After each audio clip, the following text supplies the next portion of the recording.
This is the story of a strong man with big ideas. Giovanni Belzoni was a circus performer who became the greatest buccaneer in the history of archaeology. He went to Egypt to irrigate the desert, but was attracted by an even greater prize. The methods he used to take away the works of the pharaohs were worthy of the pharaohs themselves. He robbed their graves and unlocked their secrets. And he filled the whole wing of the British Museum. But Belzoni died in obscurity, and somebody else claimed the fame.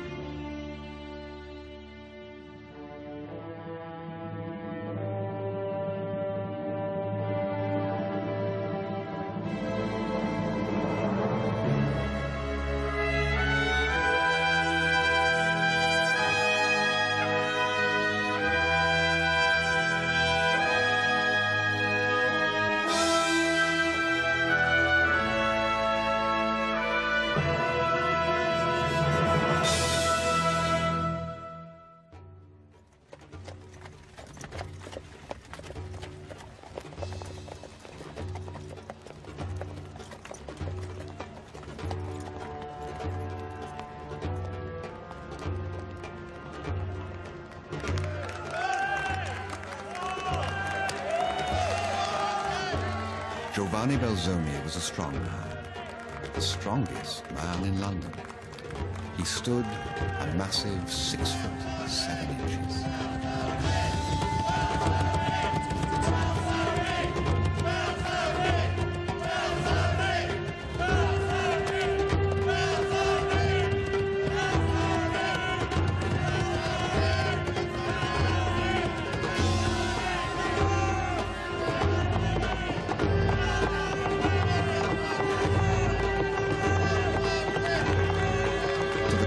He was the base of the human pyramid.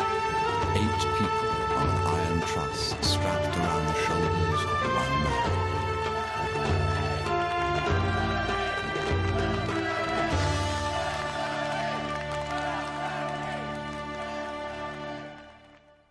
Belzoni was born in Italy in 1778, the son of a barber.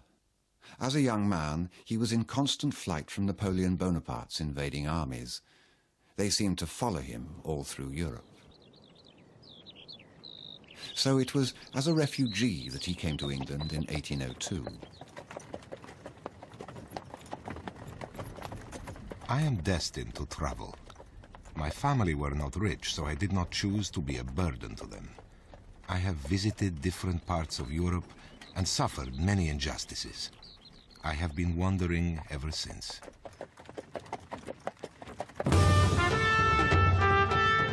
For 10 years, he traveled around Britain, playing at local fairs and theaters.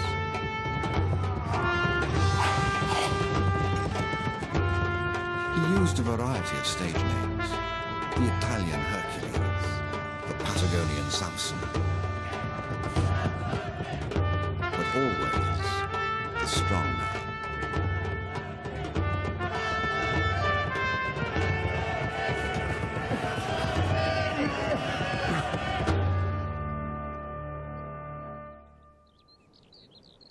Ten years demonstrating brute strength could make a man financially comfortable, but not necessarily give him peace of mind.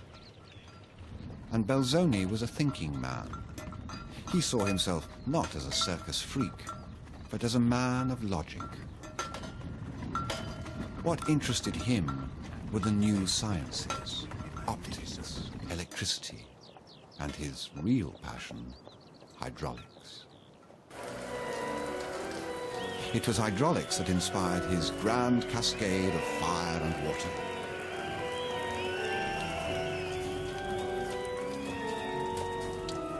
But the crowds wanted the massive presence of a strong man, not the invisible hand of an engineer.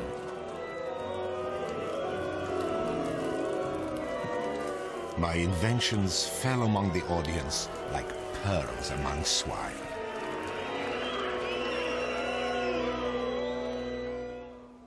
But I could not halt the course of my obsession with hydraulics.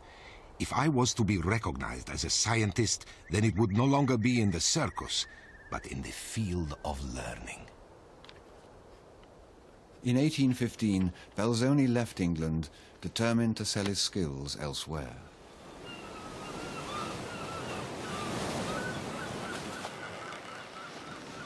On the Mediterranean island of Malta, he found someone who wanted to buy them. A man looking for engineers and modern technology. A scout for the Pasha of Egypt. He told me of his master's passion for progress. When I explained my hydraulic construction, he suggested I should be practicing my craft upon the banks of the Nile. It was the first time Belzoni had been taken seriously as an engineer. His next stop would be Egypt. Cairo in 1815, like nothing Belzoni had seen before. Western knowledge of Egypt rested on fragments gleaned from the Bible. Little was known about its ancient civilization, and even that was drenched in romanticism. But to Belzoni, the day before his meeting with the Pasha, this was a breathtaking land. I could not restrain myself from going to see the wonder of the world.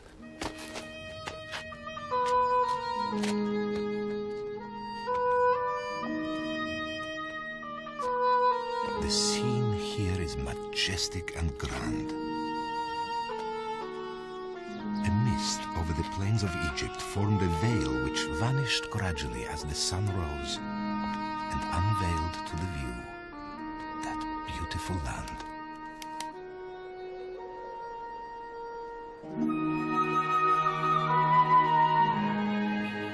For 40 centuries, the pyramids at Giza had looked out across the desert. Belzoni, confident that he could work miracles with irrigation, was sure that from now on, they would look down over the garden.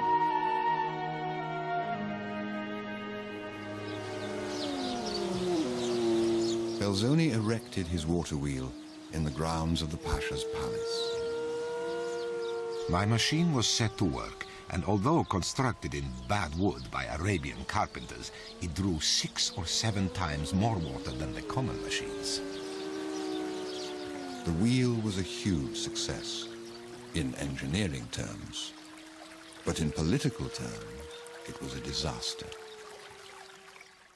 The Pasha, Muhammad Ali, may have had a craze for modernization, but it was not shared by his court, which felt threatened by change. The Italian was dropped, and now living in a boarding house. So much for the Pasha's encouragement of European engineers. They are enticed into his service, but are soon left to bewail their credulity. Belzoni had come to Egypt with a dream of changing its future, but in doing so, he had sacrificed his own.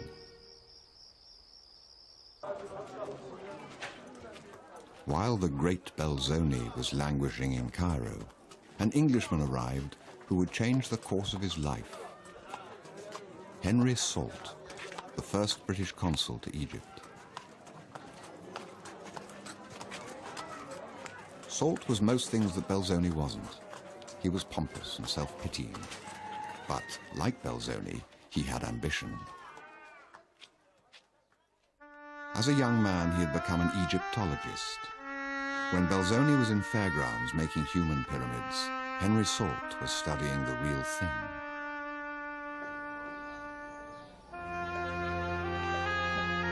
His instructions from the British government were simple. Locate the best antiquities and send them home. Whatever might be the expense of the undertaking, whether successful or otherwise, it would be cheerfully supported by an enlightened nation. In reality, Salt's task was to take on the French.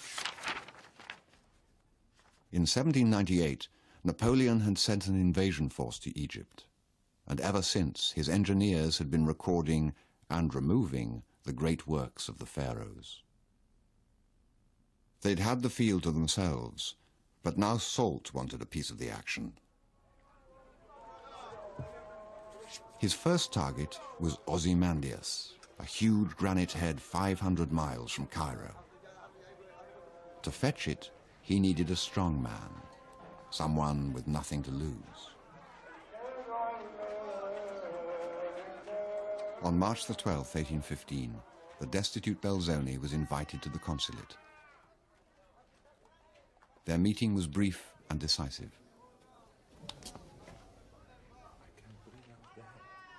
I found him in difficulty and despair, and afforded him the means of distinguishing himself. I told the consul I would be happy to undertake the removal of the bust without the smallest view of interest, as he told me it was to go to the British Museum.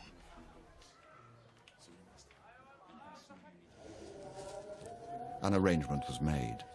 Belzoni was given an advance and a list of instructions concerning the bust. Every detail was covered, including the advice not to drop it in the Nile. But a crucial misunderstanding remained. Salt saw Belzoni as a mere hired hand. Belzoni saw himself as something more grand, an explorer.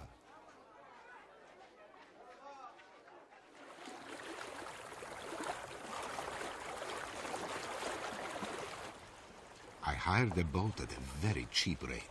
With 4 sailors and a boy, we set sail on the 30th of June. My curiosity was at a high pitch.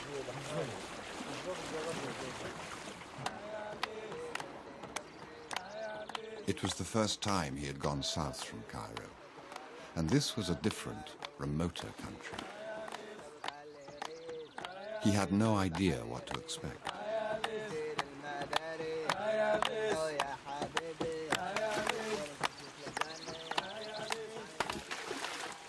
3 days from Cairo, Belzoni got his first sight of the opposition. Salt had referred to the French in passing, but neglected to mention that they were armed and fortified. Along both sides of the Nile Valley, the French engineers had carved out the best territories for their excavations. They saw sites such as Thebes, where Belzoni was destined, as their own.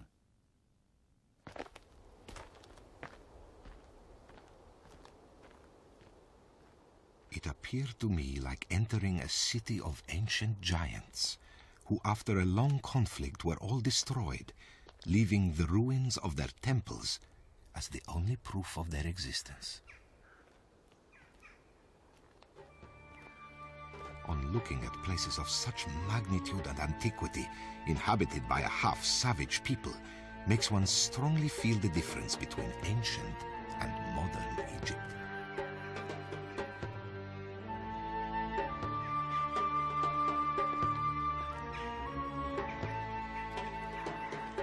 I was lost in the contemplation of so many objects that for a time was unconscious whether I were on terrestrial ground or on some other planet.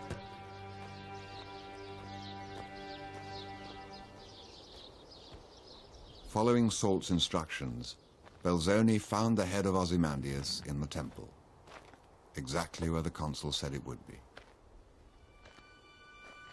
Near the remains of its body and chair lay the head, with its face turned upwards, and apparently smiling at me at the thought of being taken to England. I was not surprised by the size of the object, but its beauty, which was beyond description. But how to move it? 7.5 tons, 5 miles to the Nile. The French had tried by placing dynamite in the head to detach it from the torso. Ozymandias had been here for over 4,000 years, as permanent, seemingly, as the desert. The challenge was about to begin.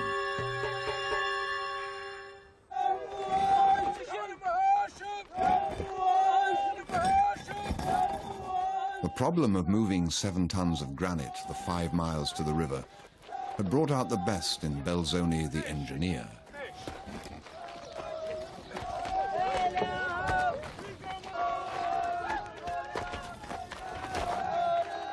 The local Arab chief had called him mad, Magnoon, but agreed to lend him 80 workers.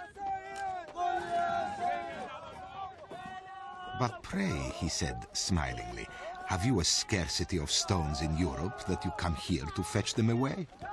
I answered that we had plenty of stones, but those of Egypt were of a better sort.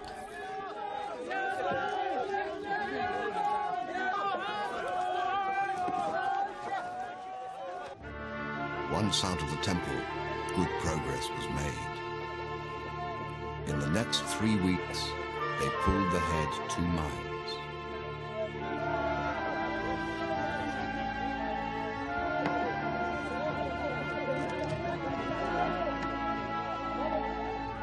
It was a massive achievement, and Belzoni decided to record the scene for posterity. Like all good stories, it grew somewhat in the telling. The head had expanded, and the workers were all in superb physical shape.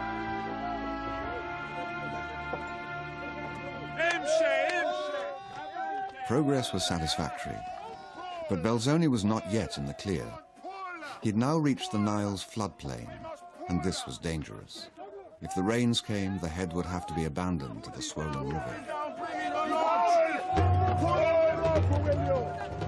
The pace increased, but so did the temperature.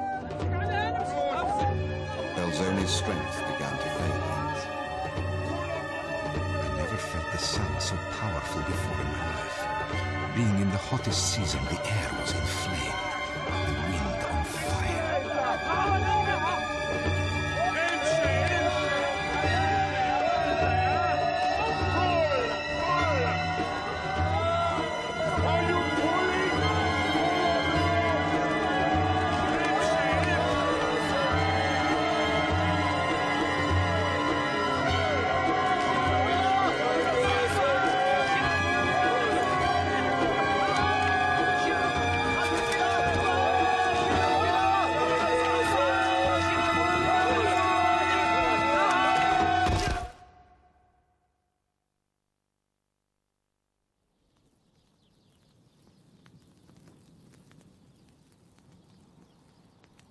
Belzoni had ophthalmia, sun blindness.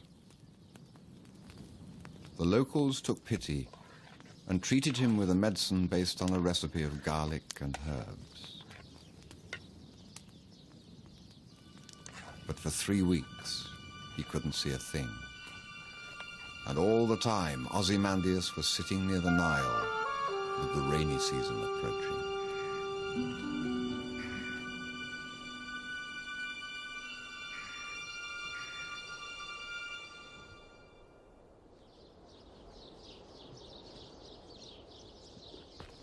When Belzoni recovered, he learned that the local chief would no longer release his workers. This called for a drastic solution. I went straight to the Kachef and demanded an explanation. He replied they would sooner starve than undertake a task so arduous as yours. Belzoni solved that one with a bribe, although he was careful not to hand over any bullets. The workers returned the following day. On the 30th, we continued work, and the Colossus advanced 150 yards toward the Nile.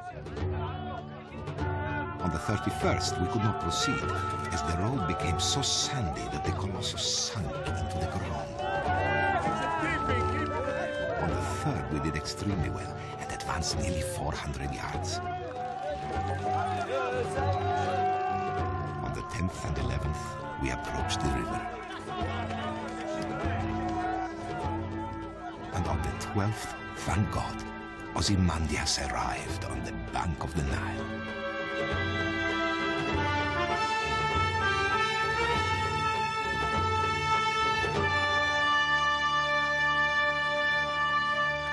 It was a spectacular triumph.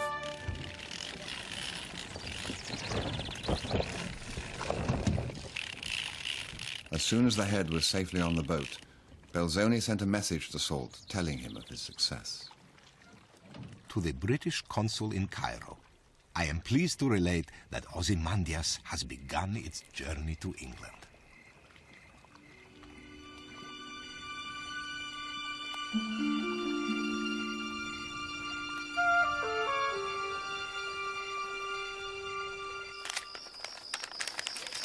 Henry Salt didn't see the granite head pass through Cairo, but others told him of the great sight.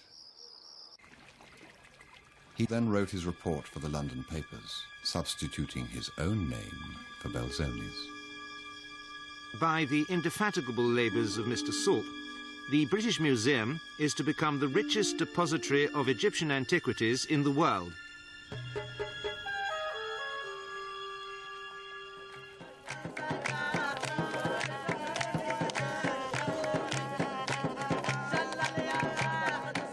Belzoni had no way of knowing what Salt had done. He had proved to be more than a hired hand. And now, at the celebration that followed the removal of the bust, he was being anointed by the very people who a month before had seen only a madman.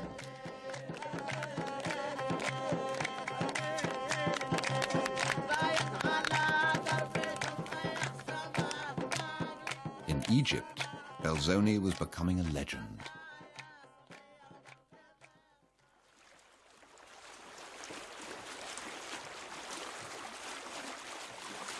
Belzoni's phenomenal success with the head of Ozymandias meant that he had a full 6 months left of his contract with Salt.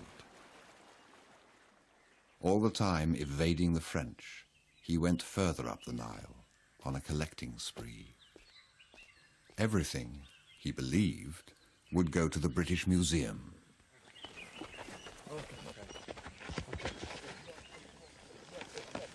Grab the rope, huh? As his collection increased, so did his curiosity about this ancient land. I could not help but wonder how a nation which was once so great as to erect these stupendous edifices could so far fall into oblivion that even their languages and writing are totally unknown to us.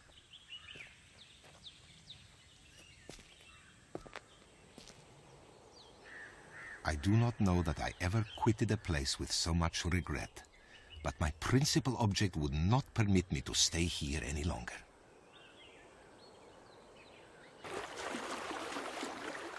Belzoni's principal object was a place called Abu Simbel. He had heard a traveller's tale of a giant stone head poking through the desert sands. This place was another 300 miles south, in the land of Nubia. Belzoni was joined by 2 English naval officers, James Irby and Charles Mangles. For the past 10 years, they'd been fighting the French on the high seas and had acquired a taste for it. What attracted them to Abu Simbel was less the stone head and more the chance of a desert firefight with the French.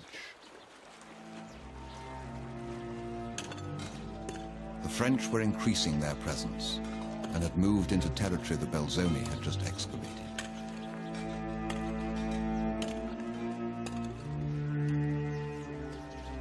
But 2 weeks later, Belzoni and the naval officers arrived unimpeded in Abu Simbel.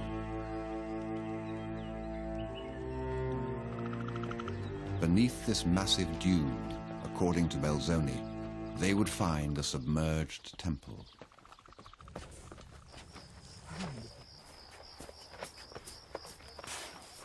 A group of locals was hired to help, but the season was against them. This was now midsummer. For 3 weeks we labored on the dune. At that time of the year, the heat was intense, and digging in the sand was like trying to make a hole in water.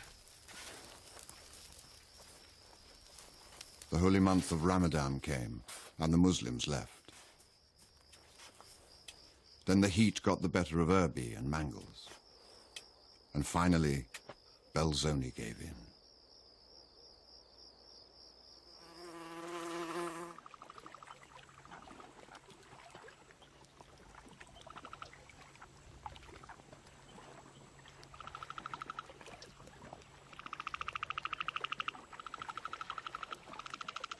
On the 27th of June, we consumed the last of our supplies. I registered the heat at 125 degrees Fahrenheit. I became convinced that if I did not find the entrance soon, then the sand would have defeated us.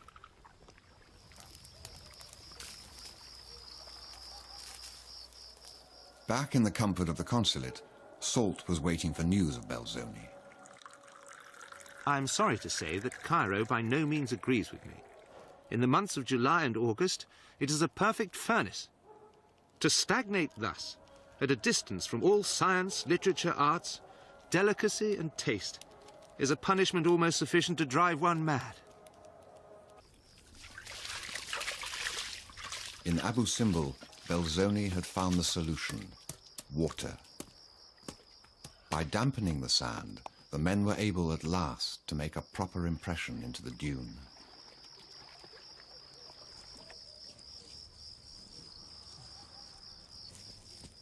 Three more weeks of intense effort followed. They were driven on now by the gathering prospect of unearthing a great temple.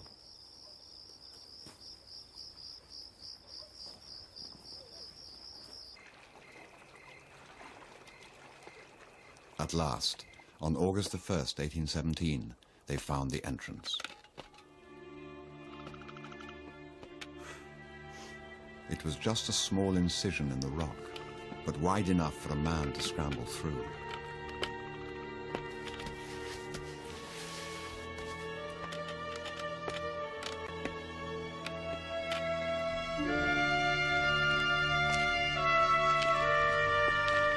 They had entered the vast palace of Abu Simbel, domain of the great Ramesses II, the first to walk here in over 2,000 years.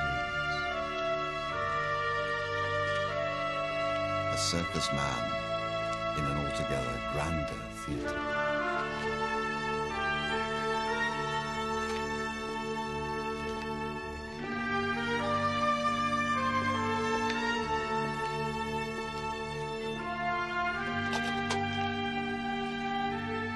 But amidst all this splendor, the great Belzoni became a man of science, carefully recording the dimensions of the glory that surrounded him. 5 feet is 7 inches. Belzoni, Irby, and Mangles made a plan of everything they found 1 feet 6 inches. until forced to leave by the intense heat. The three men signed off in style, carving their own names into the rock.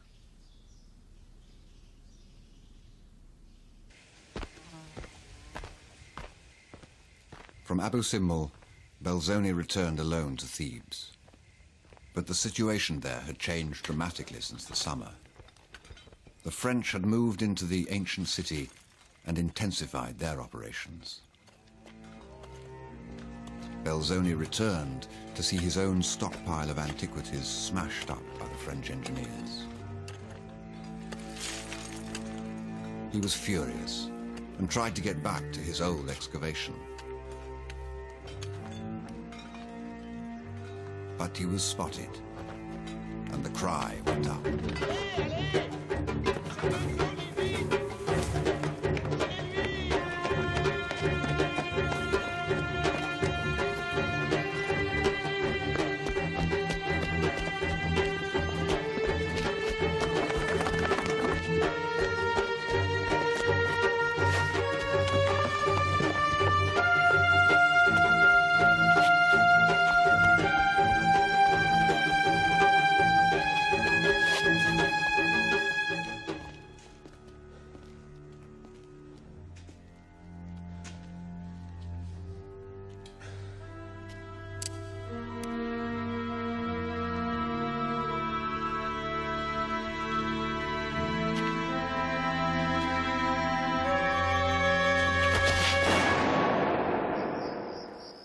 The bullet missed. Belzoni now asked Henry Soult for government protection.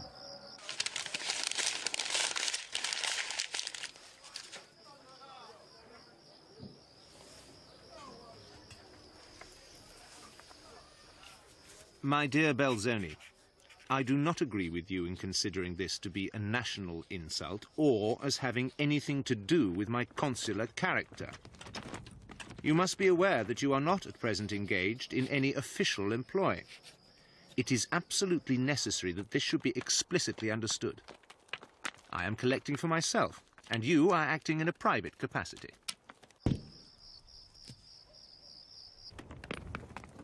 Salt's reply meant that Belzoni was vulnerable to further attack. So he left the temples of Thebes and headed for the burial grounds on the opposite bank of the Nile. Here, in this vast necropolis, were the Kernesi tribe. For centuries, they had lived among the mummies and tombs of the ancient Egyptians. Belzoni went straight to them and struck an immediate rapport. He was told about treasure within the tombs.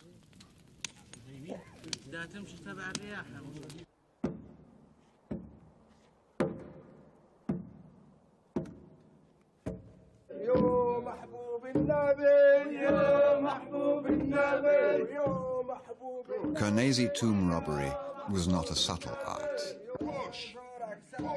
But with Belzoni's homemade battering ram, it could be a very effective one.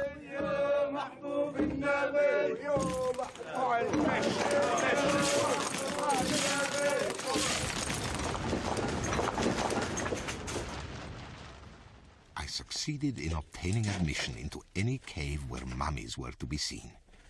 It was truly impossible to give any description of those subterranean abodes and their inhabitants. I could not pass without putting my face in contact with that of some decaying Egyptian, could not avoid being covered with legs, arms, and heads rolling from above. Thus I proceeded from one cave to another, surrounded by bodies, by heaps of mummies in all directions, impressed me with horror.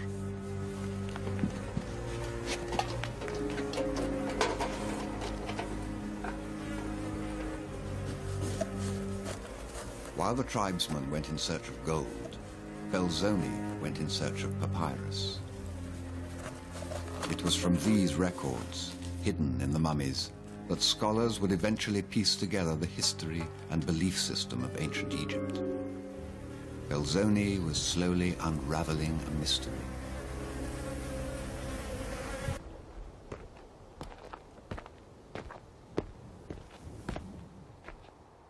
The mystery was most tightly woven in the Valley of the Kings.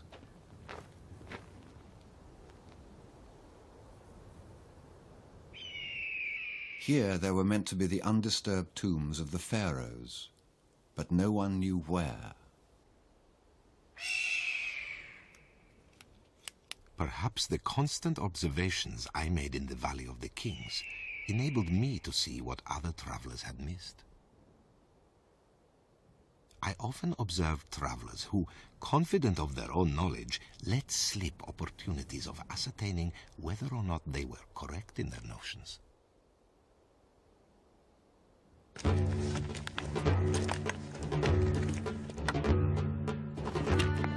Belzoni used his engineering skills to squeeze a meaning out of the void. Where did the water go? What made the rocks different? Why was there subsidence?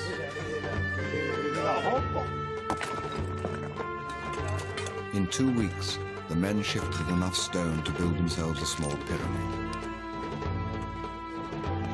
Everywhere they looked, they found small tombs. But Belzoni was no longer interested in the word small, and he drove himself on.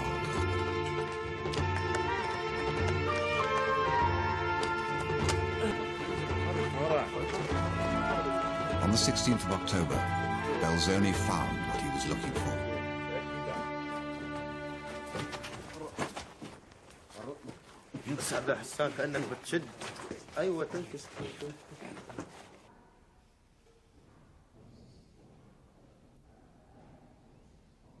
It was the chamber of Seti I, pharaoh of the 18th dynasty. Vaulted chamber. The ceiling of the vault itself is painted blue, with a procession of figures and other groups related to the zodiac. It was here that the body of the king was deposited.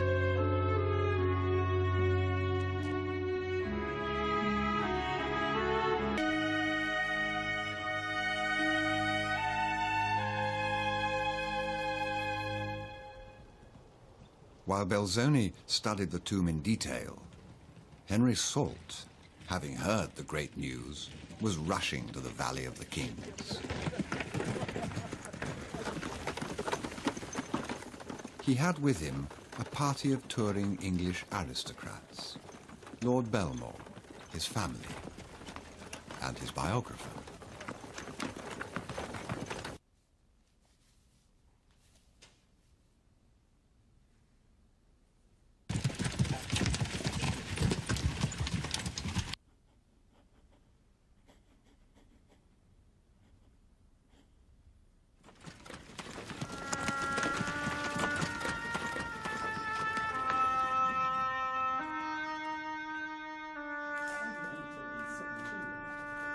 Salt immediately gave his friends a guided tour of the tomb, a place he himself was seeing for the first time.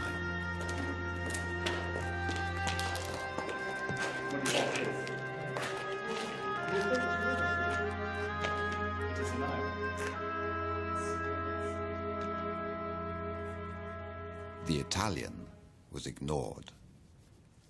If an observation is made to them by anyone who had not the good fortune of having a classical education, they scorned to listen to it, and replied with a smile, if not a laugh.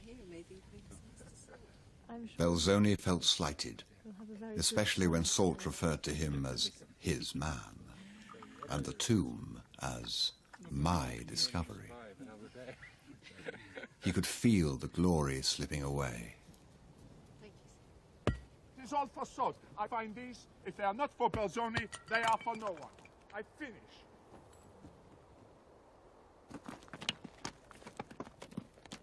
Belzoni severed all connections with the consul and returned to Cairo. Once there, he went straight to the British consulate.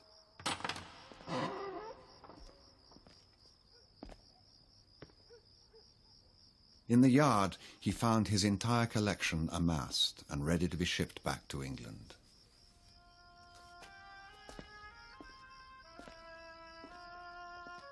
On every sculpture, the same label, H. Salt. In the consul's study, the picture was even worse. Copies of the European reviews praising the Salt collection. It will be seen that Mr. Salt has been indefatigable in his researches. We rejoice to find that in return he has possessed himself of a rich harvest of long-buried treasures. It is through the zeal, personal exertions, and great pecuniary liberality of Mr. Salt that many of the hidden treasures of Egypt have come to light. We have few words to add respecting Belzoni, whose death has been announced in the public prints. To Belzoni, this was a betrayal.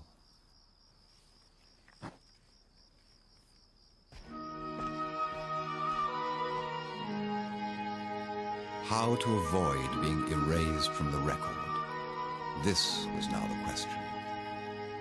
He decided to unpick the greatest puzzle of all, that of the Pyramid of Chephren, 4,000 years old and believed to be solid. Belzoni had a hunch it was not.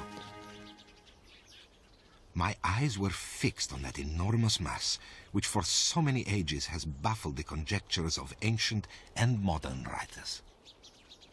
A natural impulsion took me toward the south side of the pyramid.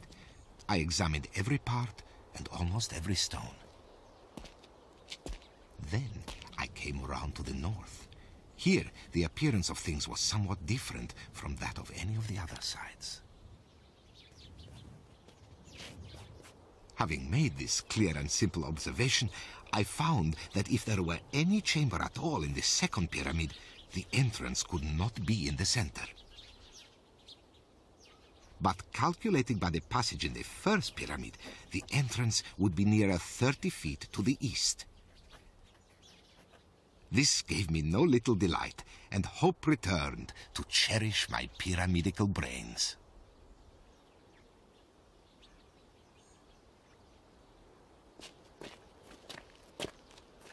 It took him just 3 weeks to crack the puzzle, and then Belzoni was treading the path of the pharaohs again.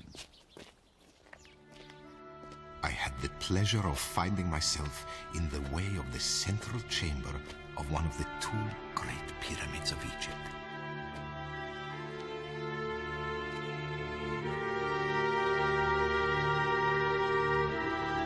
Belzoni had defied 3,000 years of received wisdom and found his way to the core of the pyramid. Once there, he wasted no time. No one would be allowed to forget this achievement.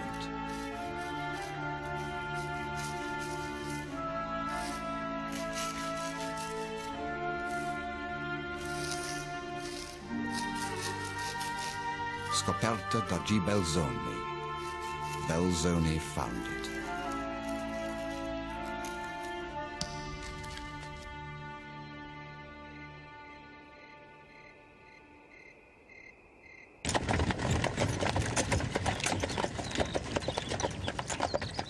Soon after making his mark, literally, on the pyramid, Belzoni returned to London. 5 years ago, England had known him as a circus strongman. He wanted homage now as a great artist and explorer.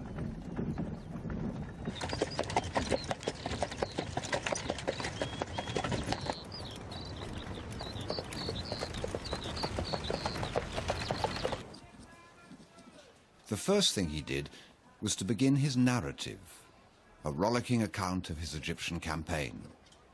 The priority was to settle scores with Henry's Salt. It has been erroneously stated that I was regularly employed by Mr. Salt, the consul of His Britannic Majesty in Egypt, for the purpose of bringing the colossal bust from Thebes. I positively deny that I was ever engaged by him in any shape whatever, either by words or writing.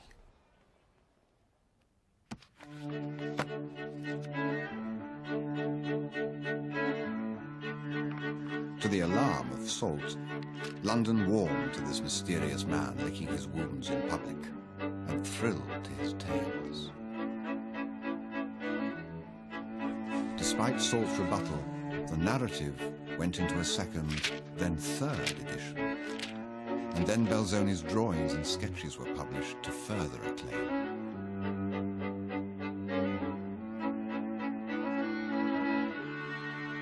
But the question on everybody's lips was, who was he? Belzoni's response was to tease the public some more. He decided to unwrap a mummy he had brought back from the Valley of the Kings. His audience were doctors. The last Belzoni public performance had seen him lifting 8 men in front of a raucous crowd of chimney sweeps and fishwives. Now, he was before the Royal College of Surgeons.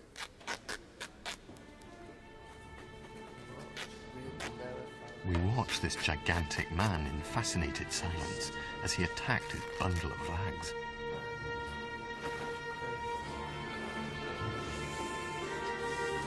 And then imagine our disbelief as a human form, perfectly preserved, emerged from its ancient casing.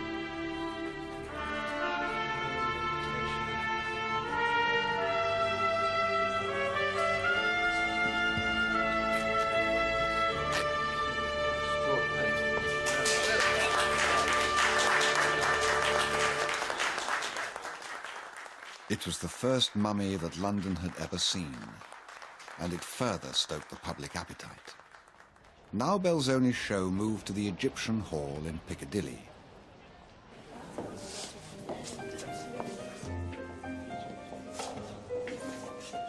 Thousands came to see the artifacts he had brought back from Egypt.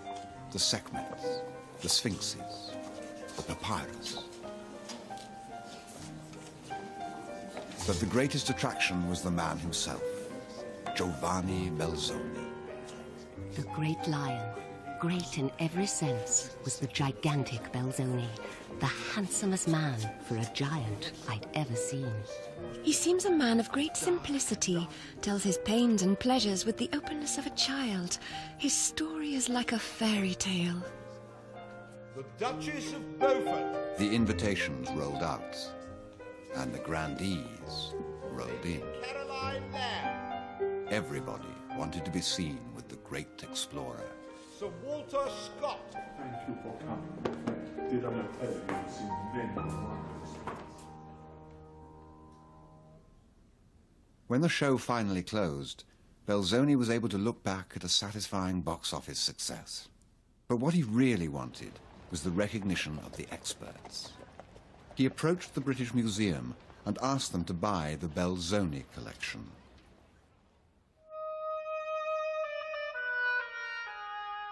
But the museum was not interested.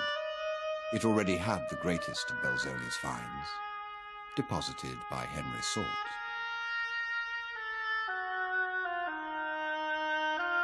And then suddenly it was over. Egyptomania, like all manias, blew itself out.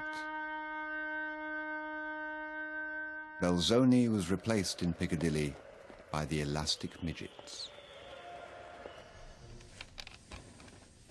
He was forgotten and snubbed. So to reclaim public attention, he looked again to the continent of Africa. He'd unlocked its past. Now he wanted the key to its heart, the lost city of Timbuktu.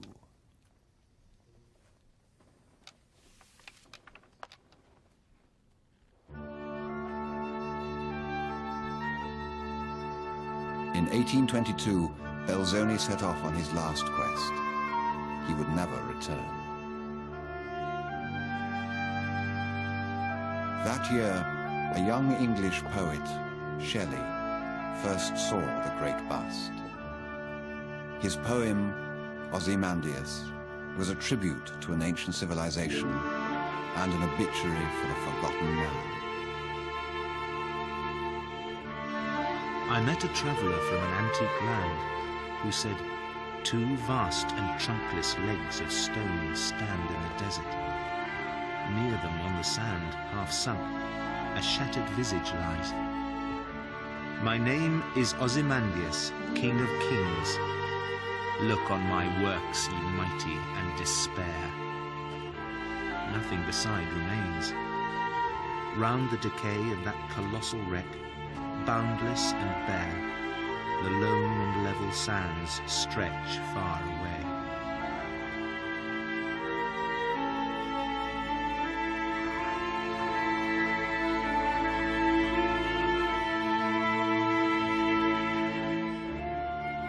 Giovanni never made it to the heart of Africa. On the 3rd of December, 1823, he died from dysentery in the desert.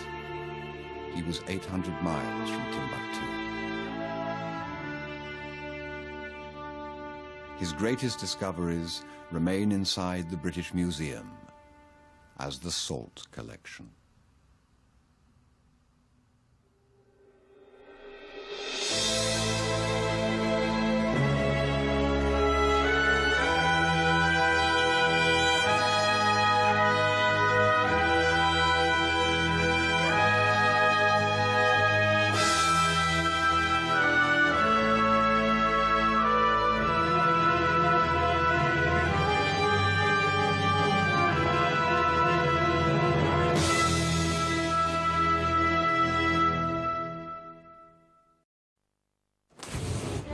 This is the story of a strong man with big ideas.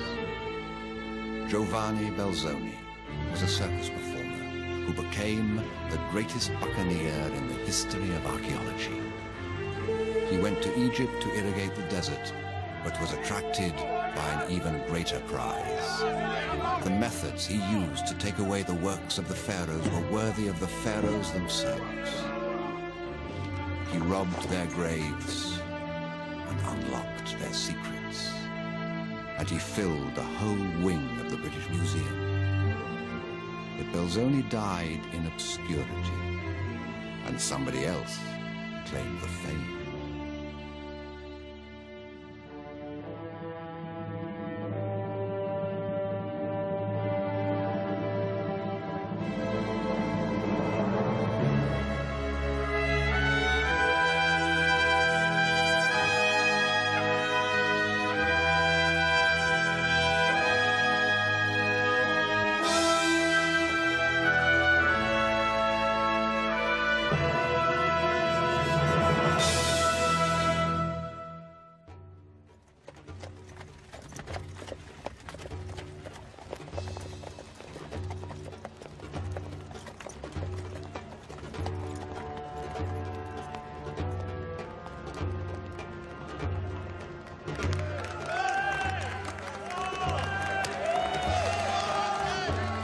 Giovanni Belzoni was a strong man, the strongest learning.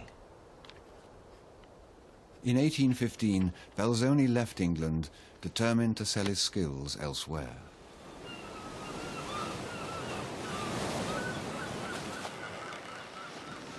On the Mediterranean island of Malta, he found someone who wanted to buy them. A man looking for engineers and modern technology. A scout for the Pasha of Egypt. He told me of his master's passion for progress. When I explained my hydraulic construction, he suggested I should be practicing my craft upon the banks of the Nile. It was the first time Belzoni had been taken seriously as an engineer. His next stop would be Egypt. Cairo in 1815, like nothing Belzoni had seen before. Western knowledge of Egypt rested on fragments gleaned from the Bible. Little was known about its ancient civilization, and even that was drenched in romanticism. But to Belzoni, the day before his meeting with the Pasha, this was a breathtaking land. I could not restrain myself from going to see the wonder of the world.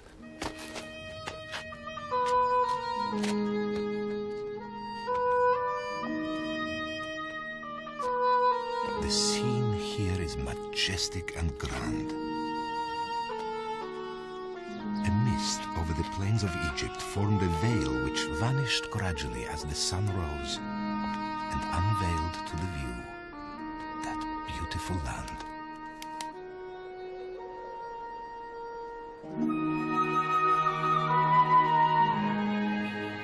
For 40 centuries, the pyramids at Giza had looked out across the desert. Belzoni, confident that he could work miracles with irrigation, was sure that from now on, they would look down over the garden.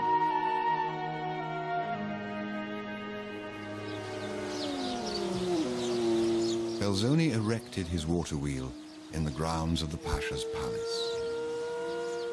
My machine was set to work, and although constructed in bad wood by Arabian carpenters, it drew 6 or 7 times more water than the common machines.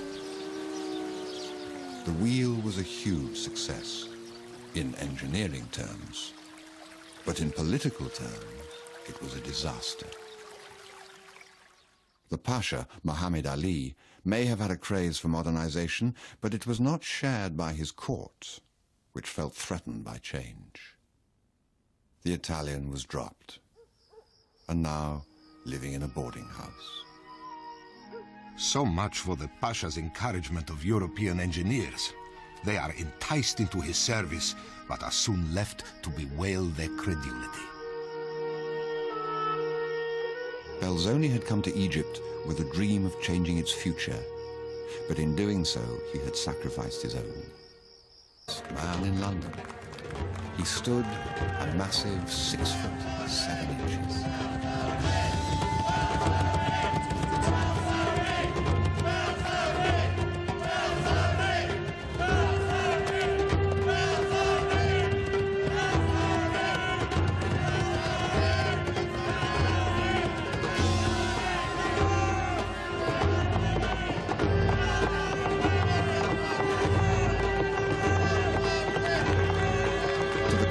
He was the base of the human pyramid. 8 people on an iron truss strapped around the shoulders of one man.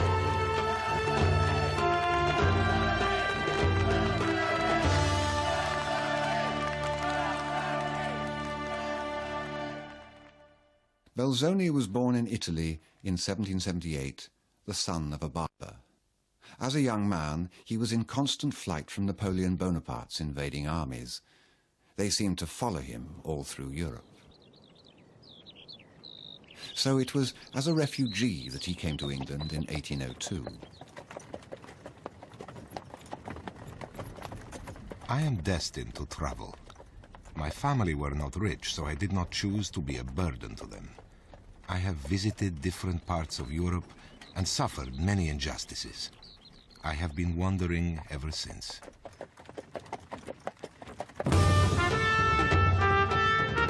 10 years, he traveled around Britain, playing at local fairs and theaters.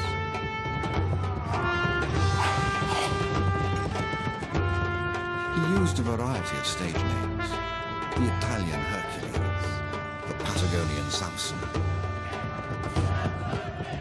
but always the strong man.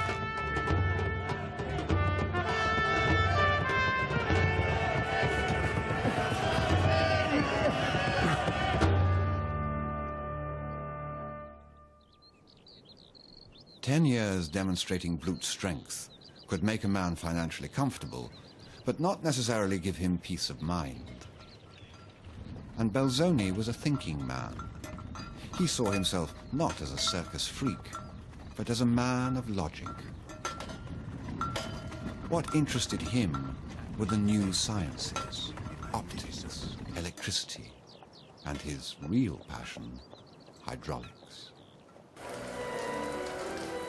It was hydraulics that inspired his grand cascade of fire and water.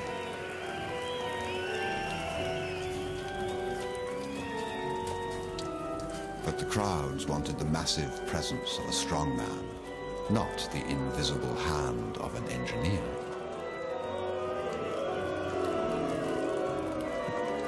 My inventions fell among the audience like pearls among swine.